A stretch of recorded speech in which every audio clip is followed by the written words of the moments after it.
Hi guys, I'm back. Did you miss me? Because I missed you.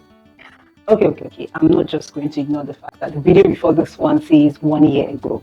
I have a good explanation. But first, if you're a multi-talented, multi-passionate person, please come closer. We need to talk.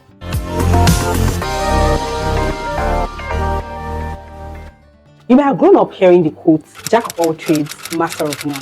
This quote tormented me so much as a child. It describes this concept that you have to put your focus and attention on one thing, have knowledge of one thing, and gain mastery and be known for one thing.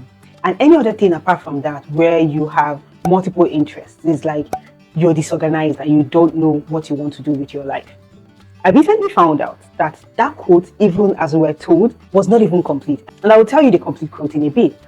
But even then, the mathematics of this quote did not even add up.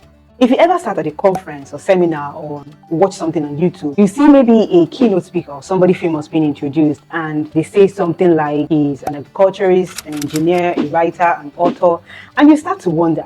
But do you know when it starts to make sense? At least for me, is when I sit at funerals. Because at the funeral service, they read the biography, and the biography of this person tells you that they're an agriculturist from 1922 to 1936, and then they went to University of Ilorin for 5 years to study mechanical engineering, and then they went on to do this and went on to do that. I'm making things up at this point, but I'm sure you understand what I'm trying to say. And it starts to make sense. You start to feel like you're not the odd one out. Many people have done this before you.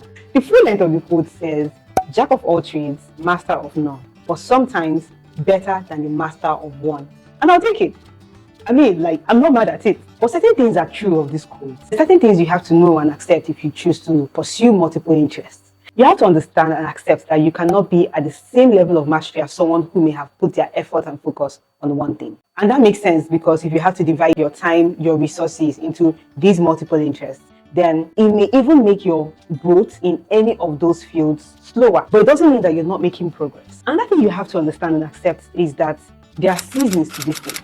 There are times when your focus is on one thing and another thing, or sometimes they overlap. Because you may not become a mother on the same day that you become a wife. Even the journey of pregnancy takes 9 months. And you see that your dreams and your interests and your pursuits will take different times and seasons to come to manifestation. I know that a lot of people understand this, but for some people, the dilemma in all of this is what exactly to be focusing on at a particular time without feeling like you're sacrificing the rest. And also, how do you go about pursuing these multiple interests? The breakdown of all of that will take more than this video, and it requires you to do inner work because nobody can actually make that choice for you. There can be different factors that will affect what you choose to do at any given time. It can depend on the cost of that thing you want to pursue or the time you have available to actually pursue that thing with the other things that you have going on. I went more in depth about this in this video right here, so you can definitely check it out.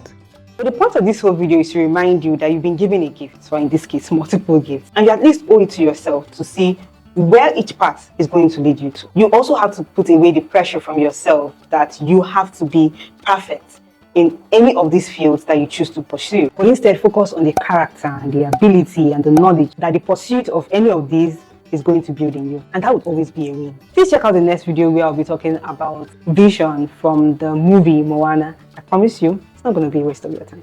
Thank you so much for watching, and I will see you